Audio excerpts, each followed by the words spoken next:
চান্ডিকা হাথুরা সিংহে বিদায় নিলে local coach বাংলাদেশের ক্রিকেটে কেন প্রয়োজন, অর্থাৎ দেশি কোচ জাতীয় দলে কেন প্রয়োজন, এবং এক্ষেত্রে মোহাম্মদ সালাউদ্দিন স্যারের নামটাই সবার আগে চলে আসবে। কেন সালাউদ্দিন স্যার বা দেশি কোচ প্রয়োজন ন্যাশনাল টিমে, সেই ব্যাপারে আলোচনা করতে চাই। প্রথম যে ব্যাপারটা সবচেয়ে গুরুত্বপূর্ণ, সেই ব্যাপারটা হচ্ছে দেশি কোচ যদি থাকেন তাহলে সারা বছর মনিটরিং করতে পারবেন। এটা হচ্ছে আমাদের দেশের ক্রিকেটের সবচেয়ে বড় ক্রাইসিসের জায়গা। খেয়াল করে দেখবেন, যে কোনো একটা বড় ইভেন্টের পর বিদেশি কোচিং স্টাফ ম্যাক্সিমামে ছুটিতে চলে যায়, আবার কোনো একটা সিরিজের আগে তারা আসেন। সো এই যে পুরো বছরব্যাপী একটা দেশের ক্রিকেট ইনফ্রাস্ট্রাকচার নিয়ে গবেষণা করা বা সেই দেশের ডোমেস্টিক ক্রিকেটের সম্পর্কে একটা প্রপার আন্ডারস্ট্যান্ডিংয়ের জায়গা, কিংবা সেই দেশের ডোমেস্টিক ক্রিকেটটাকে প্রপারলি ফলো করার জায়গা এবং প্রসেসটা সম্পর্কে জানা, এটা কিন্তু বিদেশি কোচদের আসলে থাকে না। কারণ বিদেশি কোচেরা শুধুমাত্র প্রফেশনালিজমের জায়গা থেকেই সত্যিকার অর্থে চিন্তা করেন। আমি এই ডায়েরিতে কতগুলো পয়েন্ট লিখেছি আসলে, যে দেশি কোচ থাকলে কি কি সুবিধা হতে পারে। নাম্বার ওয়ান সুবিধা যেটা আমি বললাম, যে সারা বছর পাওয়া যাবে, মনিটরিং করতে পারবেন, এবং শুধুমাত্র ন্যাশনাল টিমের ক্রিকেটার না, এন্টায়ার ক্রিকেটিং সিস্টেমটাকে মনিটর করতে পারবেন একজন দেশি কোচ যদি থাকেন। কারণ তার মধ্যে দেশপ্রেমের জায়গাটাও থাকবে, প্রফেশনালিজমের সঙ্গে সঙ্গে দেশীয় কোচ দেশপ্রেমের জায়গাটা অবশ্যই থাকবে। দুই নম্বর যে ব্যাপারটা, যে নতুন প্লেয়ারদের সম্পর্কে একটা স্বচ্ছ ধারণা থাকবে।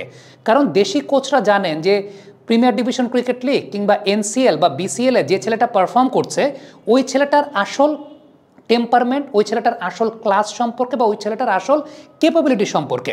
নর্মালি যেটা হয় সেটা হচ্ছে, বিদেশি কোচরা যখন নতুন কোনো প্লেয়ারকে দেখেন, তার জন্য ক্রাইটেরিয়া কি, তিনি সিলেক্টররা যে স্ট্যাটিস্টিক্সের উপর বেস করে তাকে প্লেয়ার এনে দিয়েছেন, তিনি সেই অনুযায়ী প্লেয়ারদেরকে চিন্তা করেন বা জাজ করেন। বাট একজন লোকাল কোচ জানেন, সাপোজ মিস্টার এক্স, তিনি এনসিএল এর কোনো একটা ইনিংসে 120 রান করেছেন। এখন ওই লোকাল কোচ জানেন যে ওই যে 120 রান করেছেন, ওই 120 রানের মধ্যে তিনি 90 রান বা 100 রানই করেছেন স্পিনারদের বলে, বাকি 15 বা 20 রান করেছেন তিনি পেসারদের বলে, বা পেসারদের বলে তিনি খুব স্ট্রাগল করেছেন। এনসিএল এই ঘটনা ঘটে, আমি এই কারণে বলছি, আমি নাম মেনশন করছি না, এনসিএল এই ঘটনাটা ঘটে, যেটা বিদেশি কোচ জানেন না। বিদেশি কোচ হয়তো বা দেখছেন যে ওকে, এই প্লেয়ারটা 120 রান করেছে, সিলেক্টর আমাকে এনে দিয়েছে যে এনসিএল এই ছেলেটা 120 করেছে, তিনি হয়তো বা তাকে নিয়ে ওইভাবে প্ল্যান করা শুরু করেন। কিন্তু লোকাল কোচ জানবেন যে এই ছেলেটা 120 করেছে, কিন্তু ও তো 90 রান করেছে স্পিনারদের বলে, বা পার্টিকুলারলি ও বাঁহাতি ব্যাটসম্যান, ও 90 রান করেছে বাঁহাতি স্পিনারদের বলে। ও যখন পেস বোলার এসেছে, তখন যে তার রান সংখ্যাটা 50 বলে 10 বা 60 বলে 20, এই বিষয়টা কিন্তু তাদের মাথায় ওই সময়টা থাকে না। কিন্তু লোকাল কোচের মাথায় এই বিষয়টা থাকবে, এবং তার এই প্রসিডিউরটা সম্পর্কে একটা ডিপ আন্ডারস্ট্যান্ডিং আছে, এবং তিনি জানেন যে আমাদের দেশের ঘরোয়া ক্রিকেটের মানটা কোন জায়গায়, আমাদের দেশে প্রসেসটা বা একটা প্লেয়ার আসলে কোন প্রসেসে বেড়ে ওঠে। সো এই বিষয়টা আসলে খুব গুরুত্বপূর্ণ। 3 নম্বর যে পয়েন্টটা যেটা বলছিলাম, যে কোন ইনফ্রাস্ট্রাকচারটা বা কোন প্রসেসে একটা প্লেয়ার আসছেন, ন্যাশনাল টিমের ডিমান্ড অনুযায়ী আসলে নিচের দিকে কোন প্রসেসটা থাকা প্রয়োজন, তিনি একটা গাইডলাইন দিতে পারবেন, যেটা বিদেশি কোচের আসলে দরকারই নেই। বিদেশি কোচের ওইটা চিন্তা করার দরকার নেই। ও ব্যাটা প্রফেশনাল, ও মাসে টাকা পাবে, ন্যাশনাল টিমকে কোচিং করাবে, বা শেষ। বাট দেশীয় কোচ ডেফিনেটলি তার এইসব জায়গায় ইনভলভ হওয়ার সুযোগ আছে। তিনি হয়তো বা স্বপ্রণোদিত হয়ে চিন্তা করবেন যে ওকে, আমার ন্যাশনাল টিমের ডিমান্ড এই, আমি জানি আমার এখানে এনসিএলে এরকম পিকনিক মুডে একটা ক্রিকেট টুর্নামেন্ট হয়, সেখান থেকে এইভাবে প্লেয়ার উঠে আসে। সো আমি একটা ক্রাইটেরিয়া দেবো যে এইভাবে আমারই খেলতে হবে, বা আমি যে প্লেয়ারটাকে টার্গেট করেছি আমি খেলাবো, আমি ওই টিমগুলোকে ওই ইনস্ট্রাকশনটা দিব যে ওকে এইভাবে তুমি ব্যবহার করো। সো এই জায়গাগুলো কিন্তু খুব গুরুত্বপূর্ণ। আরেকটা ব্যাপার চিন্তা করুন, সেটা হচ্ছে যে দেশি কোচ থাকলে ন্যাশনাল টিম, এইচপি, এ টিম, বাংলাদেশ টাইগার্স, এর মধ্যে একটা সমন্বয় সাধন করতে পারবেন, যেটা বিদেশি কোচ, আবারও বলছি, বিদেশি কোচের ওই দরকারটাই নেই। ও প্রফেশনালি ডিল করবে। বাট দেশীয় কোচ ওই ব্যাপারটাকে একটু অন্যভাবে ইনফ্রাস্ট্রাকচারালি, ইমোশনালি জিনিসটাকে ডিল করতে চাইবেন, যেটা আমরা সবসময় দেখি যে বাইরের দেশগুলোতে যখন দেশি কোচেরা কাজ করেন, সো দেশি কোচদের এফিসিয়েন্সিগুলো সেরকম আমরা আনফর্চুনেটলি আমাদের দেশে আসলে দেশি কোচদের এফিসিয়েন্সি ওইভাবে তৈরি করতে পারে না। কিন্তু আমার কাছে মনে হয় যে শুরু করাটা এখন খুব জরুরি, কারণ সিস্টেম এসে কাজ না করলে কেউ সিস্টেমটাকে পরিবর্তন করতে পারবে না। দেন ওই যেটা বলছিলাম, যে আরেকটা ব্রাঞ্চ অফ কোচেস রেডি করা, মানে ধরেন ঠিক এই মুহূর্তে মোহাম্মদ সালাউদ্দিন তার আন্ডারে, সাপোজ আমি ধরে নিচ্ছি, আমি বলছি না যে এরাই, মোহাম্মদ সালাউদ্দিন তার আন্ডারে রাজিন সালে ফিল্ডিং কোচ, তার আন্ডারে পেস বোলিং কোচ, ধরেন আপনি আরেকজন লোকালকে দিলেন, অথবা যিনি এখন আন্দ্রে অ্যাডামস আছে তিনি থাকতে পারেন। কিন্তু আরেকটা টিম রেডি হবে যারা মোহাম্মদ সালাউদ্দিন দায়িত্ব ছাড়ার পর, মোহাম্মদ সালাউদ্দিন তো আর সারা জীবন কোচিং করাবেন না, হয়তো একটা নির্দিষ্ট টুর্নামেন্টের পর তাকে তিনি নিজেও চিন্তা করবেন ওকে আমি এখন আবার অন্য জায়গায় কাজ করি। সো আরেকটা ব্রাঞ্চ অফ কোচেস, আরেকটা টিম রেডি হবে, এটা একটা কন্টিনিউয়াস প্রসিডিউর থাকবে লোকাল কোচদের। Redmi 13 স্টাইল বানাই দুনিয়া কাঁপাই। যে ওকে এই যে আমি এখন ন্যাশনাল টিমে এসেছি, আমি ওপর থেকে আমি কিন্তু নিচে সব জায়গায় দেখতে পাচ্ছি।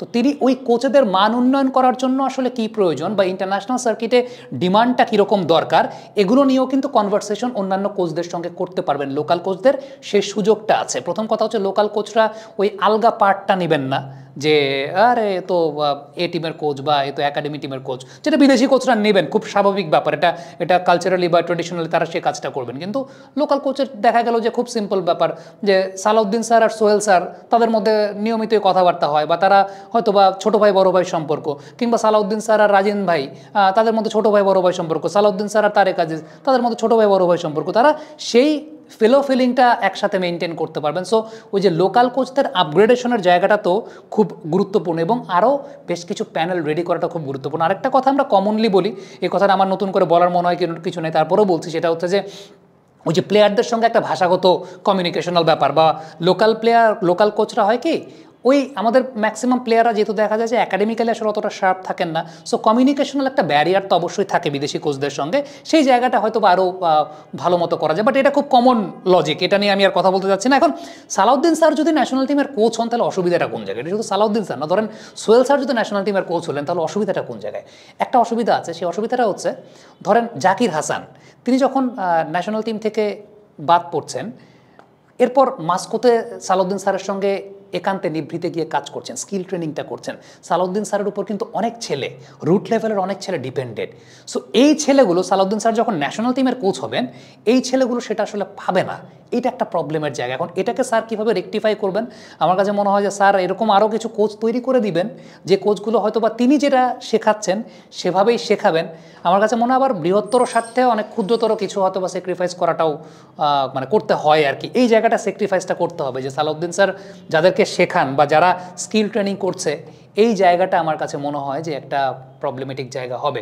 তবে আরেকটা জায়গা খুব পজিটিভ ব্যাপার আছে লোকাল কোচ থাকলে। ধরেন একটা প্লেয়ার, ধরেন জাকির হাসান ন্যাশনাল টিম থেকে আউট অফ ফর্মের জন্য বাদ পড়লেন, সালাউদ্দিন স্যার তাকে এ টিমে বা বাংলাদেশ টাইগার্সে ওইভাবে তাকে একটা সেট করে দিতে পারবেন যে ওকে ওইখান থেকে ও যেন স্কিল ডেভেলপ করে আবার ন্যাশনাল টিমে আসে। সো ওই যে ন্যাশনাল টিম থেকে বাদ পড়ার পর একটা প্লেয়ার কোন প্রসিডিউরে আবার ন্যাশনাল টিমে ব্যাক করবে, ওপর থেকে ওই জিনিসগুলো দেখা যায়। সো উনি সরাসরি হয়তো বা কাজ করতে পারবেন না, সরাসরি টেকনিক নিয়ে কাজ করতে পারবেন না ন্যাশনাল টিমের কোচ হয়ে গেলে, যে সমস্ত প্লেয়ার বাদ পড়বেন বা রুট লেভেলের প্লেয়ারদের সাথে, কিন্তু একটা সিস্টেম তিনি তৈরি করতে পারবেন বা একটা সিস্টেম কন্টিনিউয়াস প্রসিডিওর তিনি মেনটেন করতে পারবেন, যেটা আমার কাছে মনে হয় যে খুব গুরুত্বপূর্ণ দেশের ক্রিকেটের জন্য। সো আমি সুবিধার কথা বললাম, অসুবিধার কথা বললাম, আমার কাছে মনে হয় যে অসুবিধার চাইতে সুবিধাটাই বেশি। সো বৃহত্তর স্বার্থে যদি ক্ষুদ্রতর কোনো কিছুকে স্যাক্রিফাইস করতে হয়, আমার কাছে মনে হয় যে I think it's more than okay. আমি দুইটা প্রসঙ্গেই কথা বললাম। কমেন্ট বক্সে আপনাদের মন্তব্য মতামত জানতে চাই।